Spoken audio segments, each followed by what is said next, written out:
All right, we record this show as we head into the Thanksgiving holiday season, and I think there's no better time to consider the balance of humanity and business, of people versus profits, and the unique opportunity of bringing those things into balance. This show is a kind of a case study. We're talking to an entrepreneur who's grown their business as a virtuous business, as not an altruistic, but like a business, a for-profit business, nice growing business, but one that balances these things, and they're seeing some great results. So listen in and hear the opportunity for you and your business.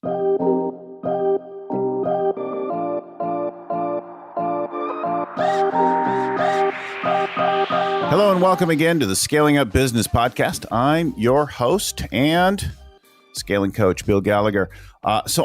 Today's show is a case study in developing a company that balances people and profits, the humanity and business. We have on the show with us today Matt Altman. He's the co-founder of a company called Sportiqe, and he has a background in sports merchandise, and well, I'll let him tell more of it, but he's grown a company pretty quickly, over 10 million, and it's growing strongly now. He's got a great team, and he's got a great story to tell in the world of conscious capitalism. Conscious capitalism, purpose-centered companies that balance people and profits. So welcome to the show, Matt. Thank you, Bill. It's great to be on with you. Yeah. And you're in the Phoenix area, right? Scottsdale, Phoenix, something like that? Yeah, I'm in Phoenix, Arizona. Awesome. How's your air quality there? So I have to say, I was just about to say I'm in sunny Phoenix, Arizona, and gratefully today the air quality is great. That's awesome. So Matt is a member of the EO Entrepreneurs Organization that I've been a member of for about 20 years. And I work with the EO Accelerator program, our early stage company program in the Phoenix area for a while. And my wife's family's all from Phoenix, so I get to Phoenix all the time. In fact, I'll be there towards the end of December, I think, is our next day with the Accelerator team there. But if the weather doesn't change here and improve our air quality in the Bay Area, we've got horrible smoke from these fires, then I may get there sooner just to hang out and find some fresh air. Yeah, it would be great to have you and catch up. Yeah. So tell us a little bit about, what leads you to create a company like this. Give us a little bit of your background before we get into the heart of your work. Sure. So I started actually in professional sports, working in merchandising for the Phoenix Suns and Arizona Diamondbacks, and had a 12-year career in that space of retail operations, design and sourcing and buying, inventory management and things of that nature, and really ultimately gravitated to the product side of the business, namely apparel.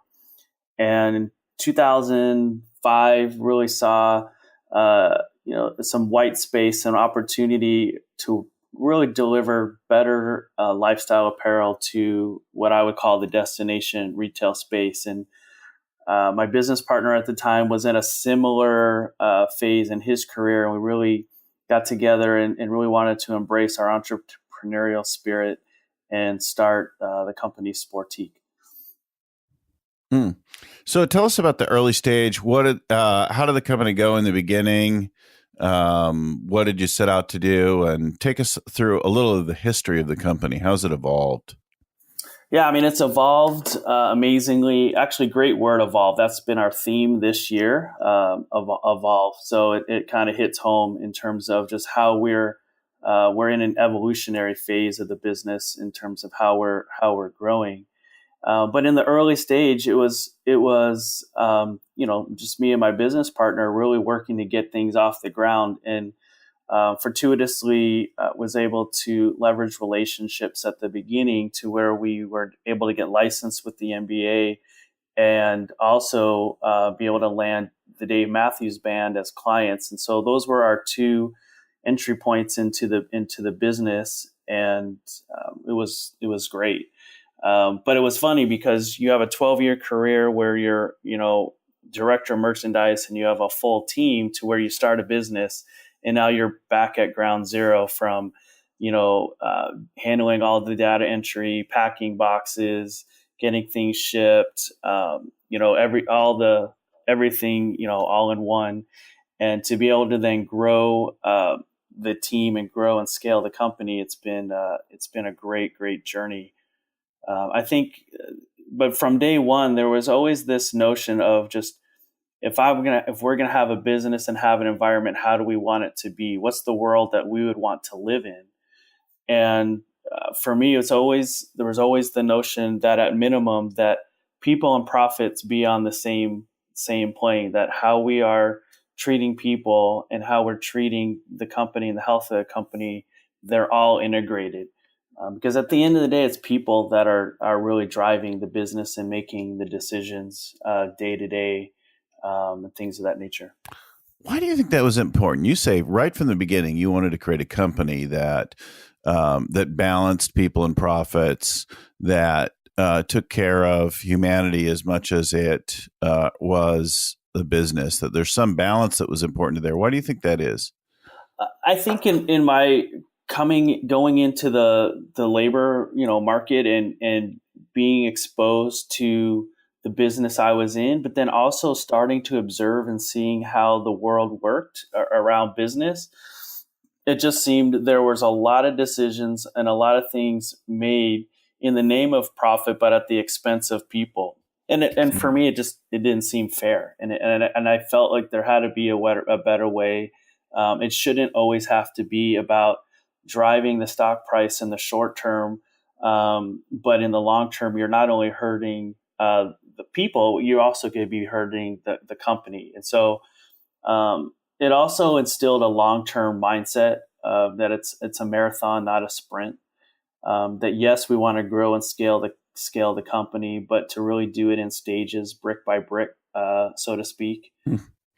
It's interesting. I think it's interesting for each of us to notice what sort of our early impressions were around that. Who helped us form that view? Did it come from, a parent, a teacher, or even a negative experience? We saw something and we didn't want to be like that. We wanted to have a different thing. I would have to say that my parents were very idealistic. You could call them hippies, given the era. And there was a great deal of seeking of influences and things like that. And between the education and the social influence of the time, that was a big driver for me, this idea of harmony. Now, I understand you also have encountered the formal version of conscious capitalism as it's gone now. When were you introduced to that, and what's shown up there?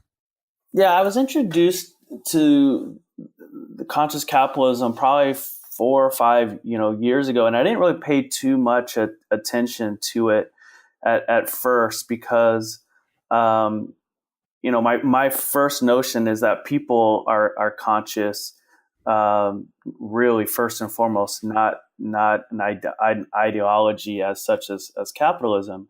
But then I got invited to participate in the Conscious Capitalism CEO Summit, and it was just such an eye-opening experience to be around like-minded people who are really embracing conscious leadership, embracing purpose, a higher purpose in their business, meaning there's a reason their company exists greater than just to make money.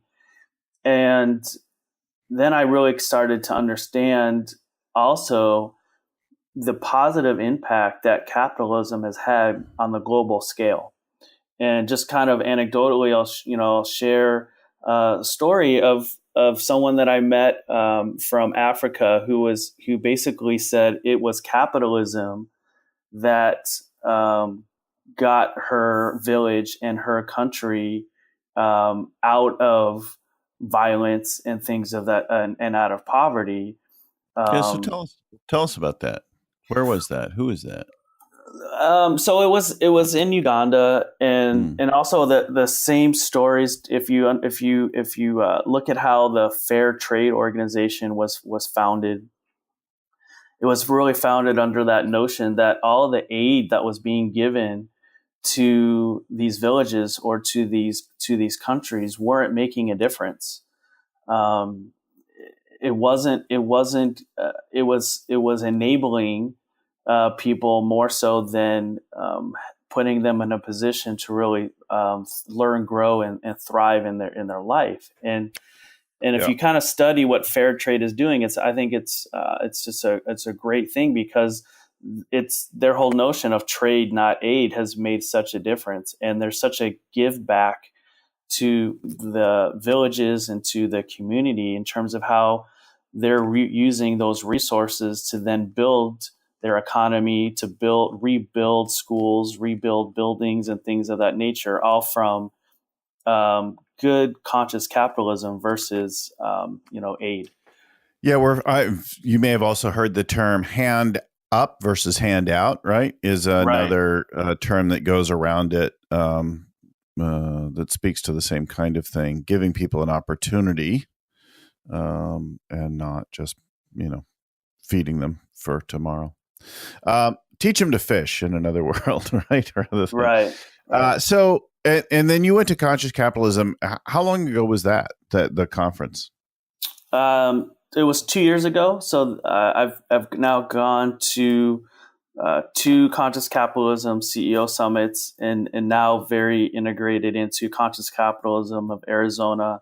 Sportiqe is a member of the Arizona chapter, and to me, I feel like it's really coming back to just some smart, common sense business practices, in really how we look at humanity and take care of people, how we even look at how we operate our business, and really thinking long term instead of short term. And that's actually a tenet for Sportiqe is we really look at what are the decisions we're making today that's going to help the company 5 years from now.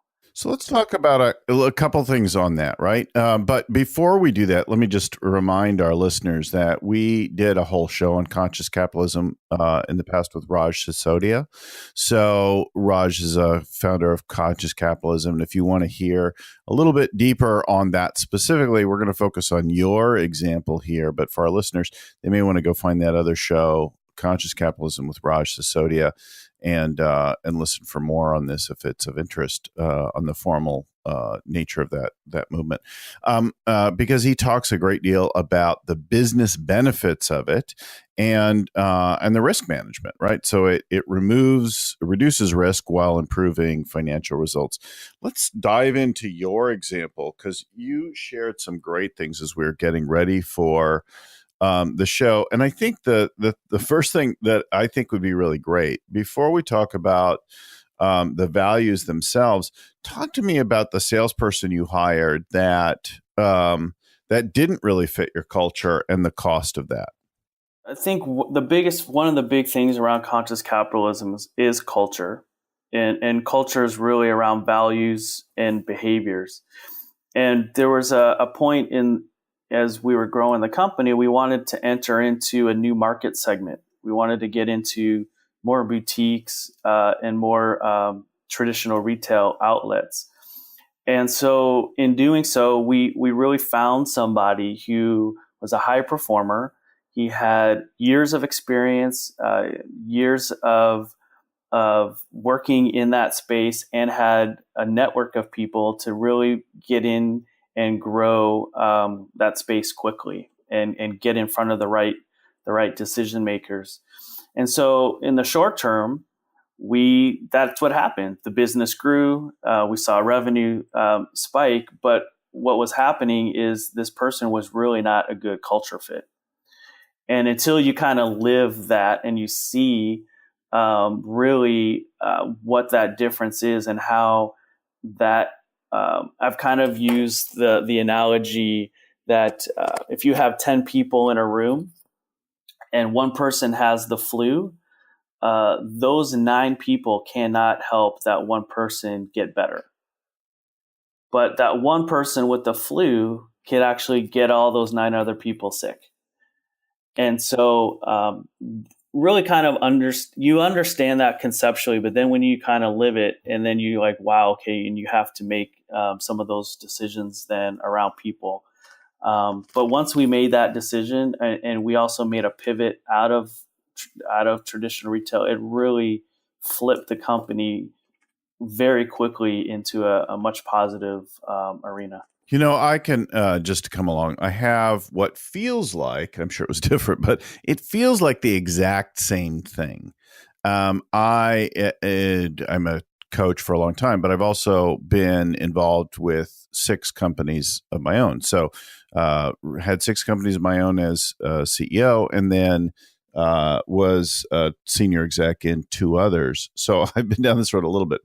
And in one of my last businesses, I hired a woman who was just a rock star, kick-ass performer, but I didn't notice at first where the culture fit was off, right? It took a while before I noticed that. And then when I noticed it, I didn't make a change. I didn't let her go and replace that right away. I continued because the performance was so strong, right? And my first clue that it was off were these tense interactions where demands were made for things, whether it be a business or a personal kind of thing. And it was not a natural fit.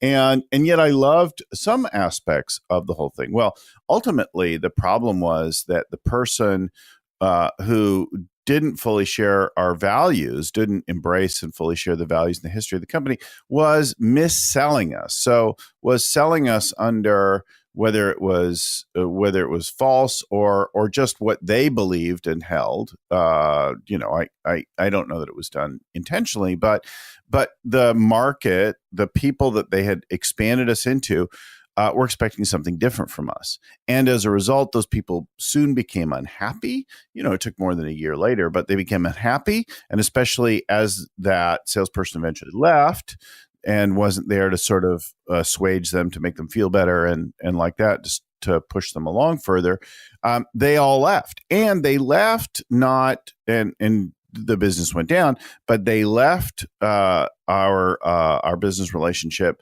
with a bad taste in their mouth, and that spread bad will for us, or increased our bad reputation in the marketplace. So that person who didn't fit ended up doing real damage to the company.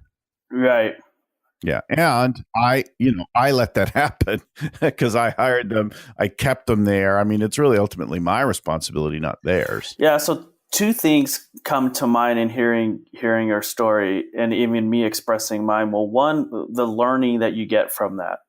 And so for me now, as we've got a much more detailed hiring process, but we are human, and we've hired some people, but in day 3 we super realized this was not a good culture fit, and actually had to let that person go on day 4. Yeah. So great. So understanding that learning was really helpful. But then hearing your story around how there was misalignment in a culture fit, but then how that translates to the customer. And that's another big tenet for me around conscious capitalism, is stakeholder integration. And that there's this whole ecosystem of owners, investors, employees, customers, supply chain, and key vendors. And how is there balance, and how are all of those being addressed in a proper way? And one can affect the other, just like, so where you've got poor culture not representing the company right, and how does that then affect the customer and the end user? Yeah. So the other story I think that's relevant in your thing is the evolution of the values, in particular the can-do value that you have. Can you talk to us a little bit about that? Sure. One of our values is can do, and it really stemmed from an early stage of the business where we had employee who got presented with a project and from a customer, and the first comment was, "Oh my God, I can't do that. We can't do that." And for me, can't is like the nails on a chalkboard. It was really painful to kind of hear that. Right. And also coming from experience in my prior career of understanding what could be done in certain amounts of time, I had a relatively confident understanding of what could be done. But I just really asked the question. I said, okay, well, if we can't do this, what can we do? And so it really kind of asked that person to kind of look at the situation and say, well, we can do this. I was like, okay, great. What else can we do? And we can do this. Great. Let's tell them this. And so ultimately it got to the point where we actually could do what we thought we couldn't do. And so we've really have that embedded into our culture and into our thinking, because maybe there are things that just they're not going to be profitable, or it doesn't fit in our process and things of that nature. But how can we look at something and say, okay, well, what can we do? And let's have that attitude and keep moving, the river along, so to speak. A river doesn't go in a straight line. It's gonna have its zigzags, but we're going to continue to keep moving and evolving.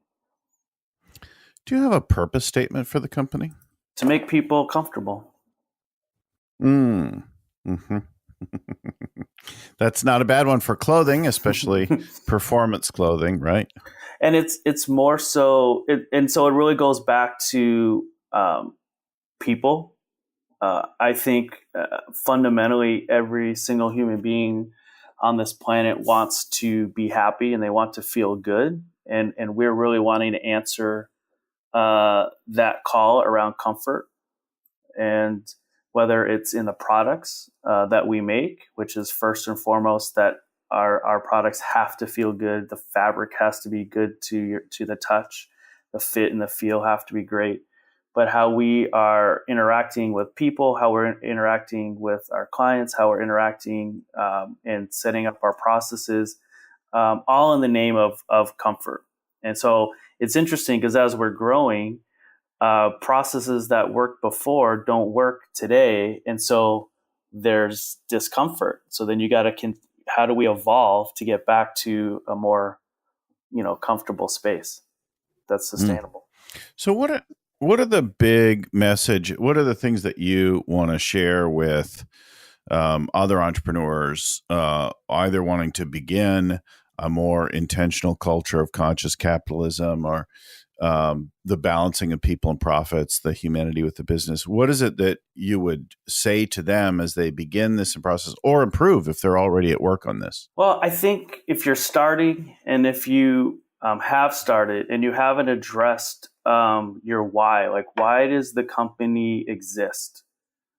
And it's not just to make money. It needs to make money to be able to fuel your reason for existing.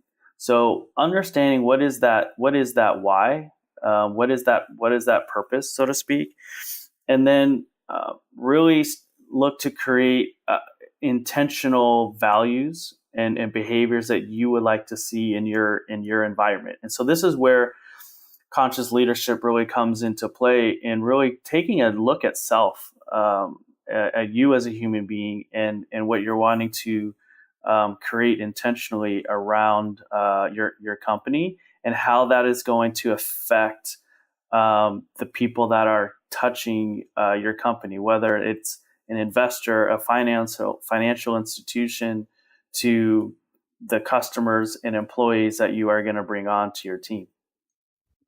Mm-hmm. Okay, good. So start with purpose first, right? And then how about the culture? Well, I'll speak from experience for Sportiqe. I really looked at, and then I'd say we as a group really looked at fundamental human needs that we all have. And I mentioned one is to be happy. And I think another thing that's fundamental for us as humans is learning. We're here to learn. I don't think we can escape it. It's kind of built into our wiring, so to speak. And so how do we embrace learning in our environment? And especially if you're looking to scale up, you need to be able to embrace learning on some capacity, and also understand that making mistakes and failure is part of the learning process. I think the other component is really people want to be appreciated. Fundamentally, people want to be recognized and they want to be heard, and offering a platform where that can be happening. And ultimately, we want to be ourselves. We want to feel free. We want to be able to thrive. And so, as best as we can, how do we create an environment that fosters that? And some days we're probably doing it better than others, but really allowing people to have a little bit of elbow room to be who they are and allow their gifts, talents, and strengths to come out into their world. What are the things that you do to then keep the values and the behavior in line? So how do you make sure that the values are not simply platitudes or things on your website or written on a break room wall? So great question. I think it's twofold. First, I have to look in the mirror, and I have to be true to myself. And am I living these values first and foremost for me? And am I coming from the right place every day I step into Sportiqe? So I have to look at what am I actively doing with self first, and then as a group, continuing to consistently communicate the message. And one of our core values, and I think it's teamwork.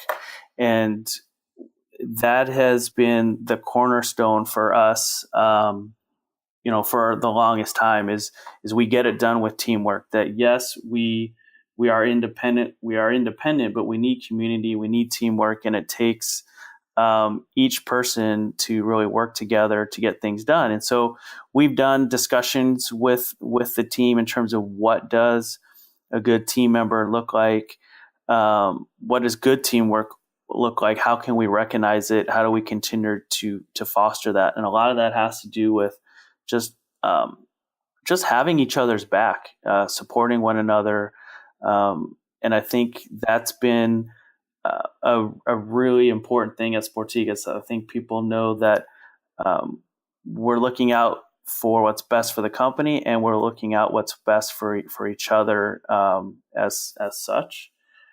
So that's building trust. It's really understanding what our roles are, having a mutual respect for one another. And I think the executive team really embraces it and works with their team as such. And I think it's just a constant thing that you have to be working on every single day.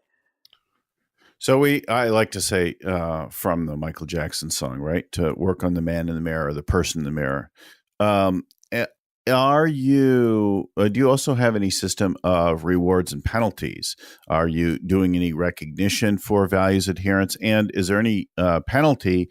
Is it in the review process or anything like that where you evaluate upholding values? Yeah, so great question, because it's actually timely you ask, because I think the recognition portion, I think for me is an area for us to improve upon.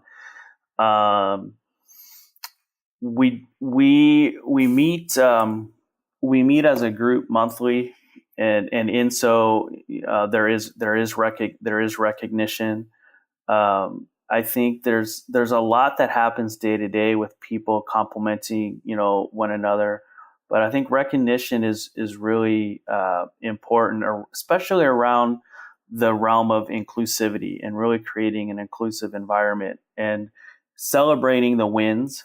I think is another thing that we really look to talk about, and it's really about how do we celebrate our wins. How do we understand where we are in terms of our focus, but what's our challenge? What's the challenge that we're having, and how can we as a team help that person or team with the challenge that they're having? Yeah. So here's some points I think we're hearing just to underscore for our folks, for the listeners, right? So if you want to begin to balance this, you want to first understand why the company exists in the first place, right? And so that's establishing the company purpose. We've done more than a couple shows on that. We've also done recordings on YouTube about life purpose, about company purpose. So there's some work to do there, and it's a very powerful thing in terms of engaging people to do their best work. It seems natural, right? If you are clear about the why, that's the emotional driver behind the core of everything. It answers the ultimate question of why we exist, distinct from simply making profits, right? Of course, we want to maximize profits. That shows that we're efficient, that we're running the business well, that we're doing that. And there's no problem in making a lot of money. And it's fundamental to fuel the growth. However, having a purpose, something that's even deeper and longer lasting than that, can get the best work out of people, can get partnership from our community, from our customers, from our employees, can help us attract and retain people when that why is well articulated. The next piece that you talked about is establishing clear values. These are real values. The one you cited was can do, and that's very distinct from the values that sometimes we see thrown out, like teamwork, communication, quality. Those are sort of throwaway generic terms, and can do is more descriptive and evocative. But we want to see that that's really the way the company's operating. So you talked about alignment of behavior and values, and that being a critical thing. So the values are not simply platitudes of things that we aspire to, but the way that we actually operate and what we true up to. And you're involved in making that a more proactive thing in your business over time. And then I heard throughout, like creating an intentional culture where you're thoughtfully designing a company that's reflective of and expressive of these purpose and values, right? Correct. Did we leave anything out there? Oh yeah, the aspect of ongoing learning, I think you spoke to also. I think it's super important. Yeah. Like noticing what worked and didn't work. Yeah. Mm-hmm.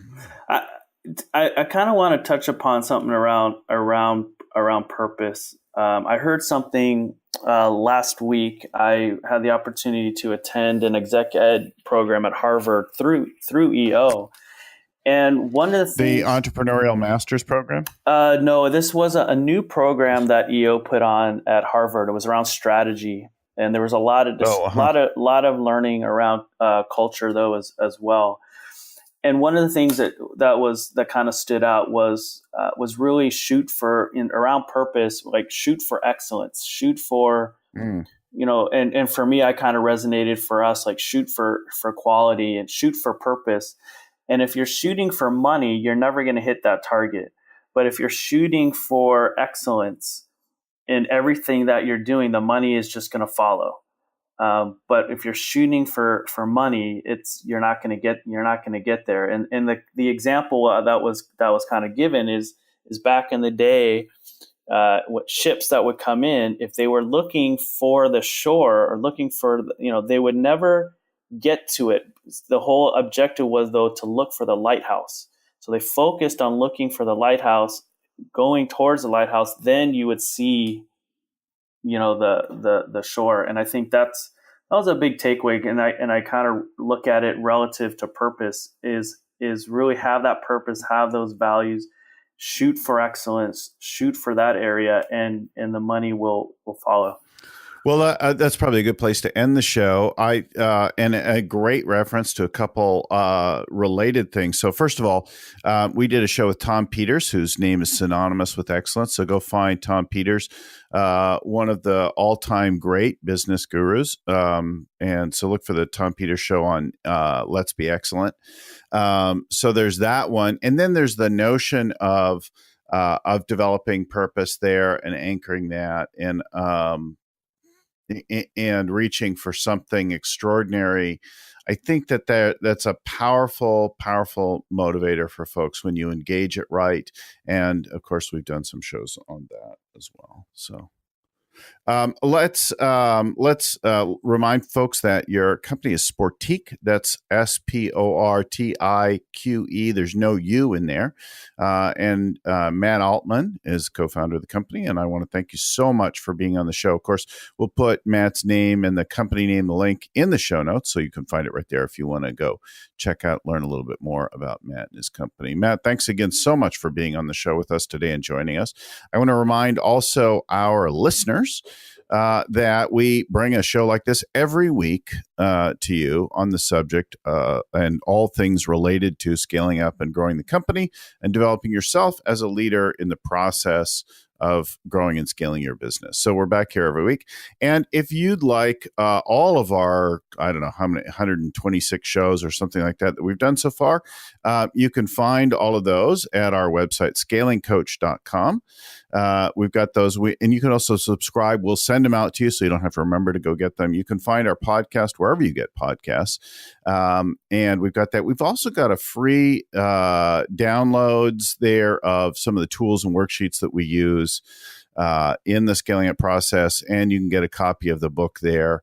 While it's available, we'll give it to you for free if you pay the shipping and handling even. So go check out scalingcoach.com, subscribe, and connect there. Thanks again, Matt, for joining us today. Thank you, Bill. It's been a privilege and honor to be with you and talk about this. I want to give special thanks to our original growth guru, Vern Harnish. Our show is produced by Shannon Amos, audio production by Podfly Productions, with audio editing by Albert Burge. Our show notes are compiled by Ayn Codina, and proofreading is done by Tim McGowan. If you got some value out of our show today, please share it with somebody else that you think could benefit from us, and send us a note to let us know the parts that you loved. You can just send that to info@scalingcoach.com. Thanks again for listening, and keep scaling up.